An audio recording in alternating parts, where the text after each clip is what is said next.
Welcome to the channel, guys. What I want to do in this video talk about is if you've just bought yourself a UK 2015 to 2017 Mustang GT PP and it's completely standard, you might find that the handling and the grip is a bit not where you'd like it to be. You want more.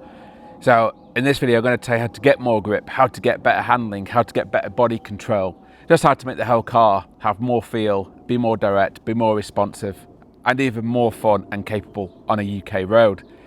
So the first thing is a very obvious choice. These cars from the factory came with Pirelli P0 tyres, and they were not the newer PZ4 variant that you now see in a lot of European cars. They were just the basic P0s, and they were terrible tyres. When these cars first hit the UK 2015, when the first winter came, there was a lot of owners getting into mishaps, crashing their cars, losing the rear ends and writing their cars off. And a lot of it was simply down to obviously inexperience with a rear-wheel drive car would be the biggest explanation for it, but also the P0 tyre didn't help the case. So a very great upgrade for these cars at the time was to put Michelin Super Sports on, which had a lot more wet performance grip and were a lot more progressive on the limit. And obviously now you would fit Michelin Pilot Sport 4S tyres, which is another step up again. So if by some miracle you buy a GTPP today, so and it's still on those P0s, so somebody's been fitting P0s to it, get rid of them. They are a shit tyre. That's enough said about that. So I'm going to talk about modifications, and there is also a written guide for these modifications. I will put the link in the description for the video. So the first one I'll talk about is the Steeder transmission bracket, and that's a very easy item to fit. It's where it suggests the transmission, it's the bracket, and it makes if you're ever coming out of a second gear corner at full throttle and you go to change up between 6,000 and 7,000 RPM to second to third, some cars that getting into third can be that a little bit more difficult, especially under load. And the transmission bracket just helps to nail that second to third shift and just gives a more positive feeling to the gearbox. It's a very cheap modification and it's absolutely worthwhile doing. It's also very easy to fit. So that's the bracket. The other thing is that you can also put a solid bushing in, and that's not a good thing to do, because that introduces a lot of NVH into the car, just the solid bushing that Steeder offered. So I don't recommend that one. Then the other one is there's an item called the Steeder G-Track brace. This is because obviously the UK cars don't have a strut brace. They have a K-brace, which is pretty much doing what a strut brace does, but they don't have the stylish strut brace. So Steeder developed a G-Track brace, which basically does the same but at the bottom of the car, and that does give a more connected, direct feeling to the steering. But if you're going to lower the car, then you must be aware that it does reduce your clearance on the bottom of the car there. So that's just something to be aware of. I do believe that there are now other options for bracing down there that give you a bit more clearance back, but is a brace a good idea down there? Yes, it does improve the steering, so I do recommend doing that. Then something that the Mustang suffers from quite a lot out of the box is what our friends in America would call axle tramp. We'll call it wheel hop, which is where you're trying to accelerate and the wheel is essentially hopping, the rear wheels are hopping. And there are a lot of modifications you can do to a Mustang GT to help improve this, reduce it, or completely eliminate it. So the first one is a BMR, which is another. So you've got Steeder, you've got BMR, you've got Ford, FRPP, Ford Racing Performance stuff.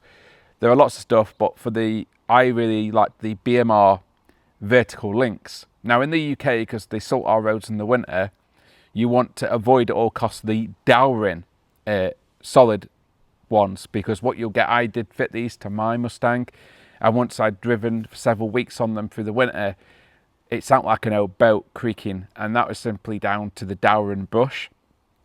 So thankfully BMR were great. They swapped my vertical links out and gave me ones that had spherical in either ends, no more noises, and yet the vertical links definitely help reduce axle tramp, wheel hop, and almost seem to give the car a bit more grip on a corner exit from the rear. You get the power down a bit easier. So highly recommend vertical links. I say I do have notes because there are a lot of modifications. I did do these modifications back in 2016. So I'm going to say, do check the forums. It's been 10 years. I'm sure there's been other modifications, other companies come who can help you. And obviously when I was doing this, I was having to import all my own items from the USA. I'll give a shout out here to a gentleman called Guy who runs Nemesis Performance. He can get you all of these parts, Steeder, BMR, Ford Racing, KW. He can get everything that you need for your S550 Mustang. So something else that's an important one is the Steeder red differential bush inserts, or Powerflex inserts, because obviously we got Powerflex in the UK. They now also do bushes for these cars. What that helps stop, the rear end of the car feels very rubbery and bouncy from the factory. And the red diff bushing inserts just help to reduce that somewhat, and also help with the wheel hop again. So you get a more of a direct feeling from the rear of the car. In standard trim, I'd say the Mustang has quite a woolly, rubbery feeling. It's just not direct. It's not quite where it needs to be, which is probably the penny pinchers, but also when they were manufacturing, they wanted to make sure it catered for every potential customer. So they didn't want no added NVH, they didn't want no added harshness. They wanted to keep the ride very supple and soft. So they probably made those decisions to please everybody. But putting the differential bushing inserts, so they just push into the voids on the factory bushes. So you're not replacing the bushes, you're just pushing inserts in. So they're great because they're very easy to fit, and they will of course improve the lifespan of the factory bush, but they just make the car feel more direct from the rear and help with that bounce. And again, there are Powerflex options as well. Now, one of the best modifications you can make to the rear end of a Mustang, and it's like 3 parts in one, is the BMR CB005 cradle lockout kit. I do believe they may have superseded it now with a 006, but this is amazing. It literally does the job of 3 separate Steeder parts in one part, and there's no negatives about it. It really helps a lot with the axle wheel hop, and again, it just helps to give a more direct, bolted down feeling at the rear of the car. It helps to get rid of some of that wooliness. And something else, obviously this car has amazing stance. But this car's got custom offset wheels, which is a very expensive way to go, but is the correct way to go if you have unlimited funds. But if you've got a stock GTPP and you just want to improve the stance, then my advice is a set of I-back 15mm rear spacers with the studs. So perfectly safe doing it that way because you're not introducing any more bolts or studs. You just literally, you get the spacer, it comes with longer studs, they go through from the back and you just bolt the wheel on as per normal. 15mm on the rear gets you a perfectly flush at the rear. The front is a bit more difficult because you could do the same again. You could go 15mm at the front, but you're not going to be quite flush. So what I did on mine, I did the 23mm motorsport spacer, which unfortunately then means you then have to like basically have bolts on bolts, and it's not a spacer design that I like to recommend because I think there's an element of a risk of safety there. But I was okay with it, and of course what you guys want to do with your own cars is totally up to you, but that's the way I went, and it got me completely flush. I think maybe down the road I did get rid of it because I had the safety thing in the back of mine, and I probably just went with 15mm in the front or a totally custom wheel. But I-back 15mm spacers are a good one. Now we're going to get on to when I originally had mine. Obviously I got mine, the cars had only just come out, so I went with the Ford Racing Performance Pack kit, which comprised of Ford Racing Performance dampers, toe knuckle bearings and springs. So I fitted that entire kit, though I did go with Speed ultralight springs because I wanted a slightly lower stance on the car. They were a mistake because the rear actually went down a bit too low, which gave the impression of a reverse rake. And by reverse rake, even though the car was still low at the front, visually it looked like the front was higher, which isn't a good look. I did fix this with spring spacer pads in the rear, so I put an 8mm spring spacer pad in the rear, which did fix that for me. And the car then had amazing stance. It was the right ride height, had the spacers. The car looked amazing. I say in the link to the forum post that there is a picture of the car and how it sat, and it was great. And yeah, the handling was also superb. At the end of this video, I will drop in some in-car footage of me driving around Silverstone with all my handling mods and a professional driving instructor also driving my car. And obviously he'd driven a lot of the factory GTPP cars, and he got on mine and he was like, "Hey man, what have you done to this car? It's driving so much nicer than the other cars I've been driving today." And I explained it had the Ford Racing pack on it, etc. So yeah, obviously with the Ford Racing dampers and springs, blah blah blah, again the handling, the grip was a big step up. But if I was doing it today, I wouldn't go with the Ford Racing performance pack because for about the same money you can get KW V1 coilover suspension, and that will then give you adjustable ride height, so you can get your ride height exactly where you want. And German coilovers are better quality than Ford Racing dampers and I-back springs. They just are. And the options you would have would be KW V1, which is about the same price, KW V3, which will then give you your rebound and your compression adjustment. And then you've got KW Club Sports, which is what this car sat on, which was the suspension I did upgrade also my car to in the end. And the Club Sports definitely did transform the car. I would say I got the car handling as good as you will get a 1700 kilo Mustang handle, which was nothing to be ashamed about. It handled very impressively, and if you're a good pilot, no European sports car is going to leave you really, unless it's like a really tight, very technical road. But typically flowing A roads, these things handle great. But yeah, if I was doing it again today, I'd stick with KW suspension. But I would do the Ford toe knuckle bearing. That's definitely worthwhile doing. Ride quality again with the Ford Racing suspension setup. The low speed ride was a tad firmer, and the high speed ride was better. Again, it got rid of that.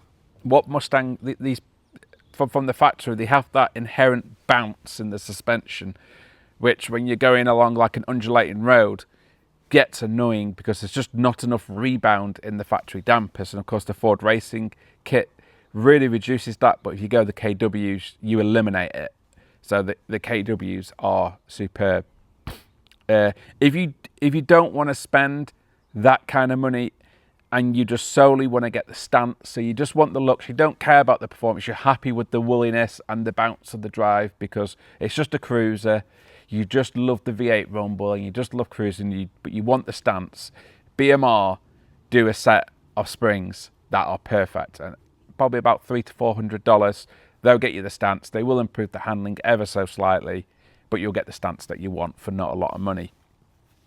Now, alignment wise, if you are going to do track days, Ford recommend -2 degrees in the front and -2 degrees in the rear, with a neutral toe setup on the front and about 8 minutes of toe in per side on the rear. For the road, what I went with to give it a good road balance of handling, I had my front camber at just over -1 degree, so about 1¼ degrees in the front, and by camber I mean this. So negative is like this, and I went with 1¼ degrees negative in the front. The toe on the front, toe is this, so toe in, toe out.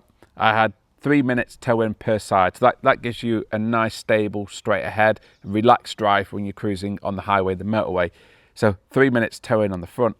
The rear, I went with 1½ negative camber on the rear for extra grip.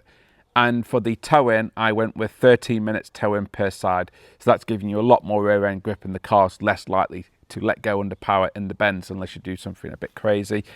That makes it a very nice road handling setup, a fast road setup, but not too extreme. Your tyres are not going to wear out on the inside, etc, etc. The other thing that I did, I also did the Ford Racing. You will need, just as we get back to that alignment settings, to get the front camber, if you're not on KW coilover suspension, you will need BMR camber bolts to give you that extra camber. If you go full coilovers like KWs, you get the adjustment in the top mount for your camber, so then there's no problem. The other great modification to keep the car flatter in the corners is your anti-roll bars. Again, I went with Ford Racing Performance, but you could go with IBAC, BMR. They're all as good. The Ford Racing ones were adjustable, so you had a soft and a harsher, so you can set the car up exactly how you want. Because the stock roll bars in the front are 22.5 millimeters, and the FRPP is 25.2 millimeters, and it's adjustable. The rear stock sway bar or anti-roll bar is 32 millimeters, and the FRPP is 37 millimeters, and that just gives a flatter, more body control ride. So when you're chucking it through the corners, the body control remains flatter and you've got more control. I didn't find any downsides at all to the ride quality, so they were a really good modification to do, and with no negatives.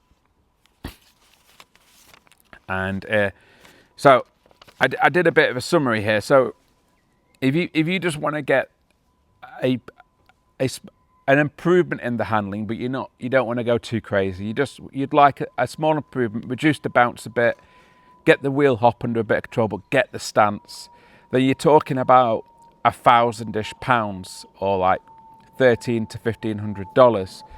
And what I would advise as a list of what you should do for that is that you should do the Steeder differential bushing inserts, which are about $100-ish, or you could get the PowerFlex ones.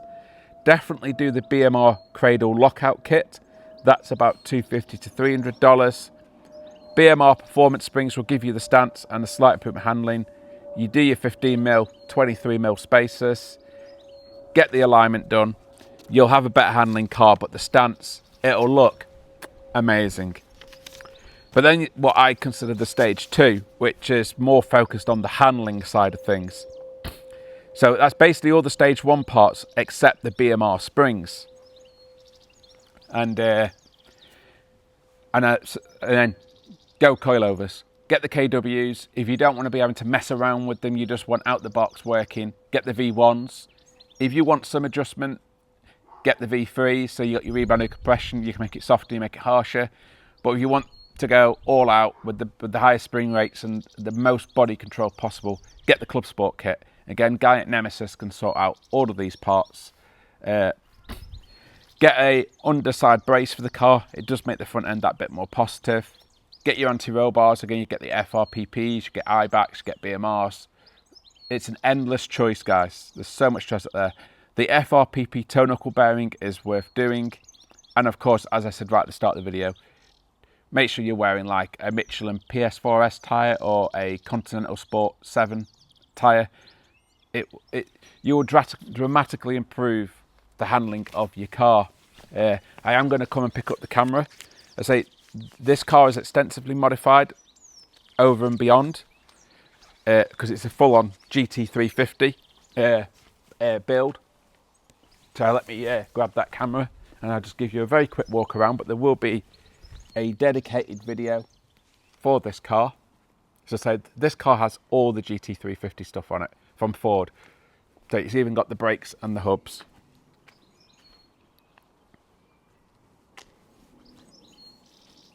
It's I believe it's the only, obviously there are a couple of GT350s in the UK, but of course they're left-hand drive, and the GT350 is a Voodoo engine, flat plane crank, revving to 8,250 RPM, I believe, and making 526 horsepower. So because this car started life out as a Mustang GT-PP, it meant it had the Coyote V8 in it, and it's still got the Coyote V8 engine in here, but it's Whipple supercharged. So it's making about 850 at the crank. But everything else, apart, I mean, it's a GT350 plus spec, because this has got KW Club Sports on it, which is obviously better suspension than what the GT350 came with. But there is going to be a full video on my channel of this. I just wanted to go through those like handling mods. The that anybody's like, because obviously you can pick up a Mustang GT in the UK today for about £25,000. So anyone's thinking of buying one, and maybe it's a factory stock car and you want it to handle a bit nicer or improve its stance, I really hope this video will help you guys out. And the forum thread that I made 10 years ago, also doing all these modifications. So if you have found this video helpful, please do give me a like, and even better, subscribe to the channel, guys. As always, thank you for watching.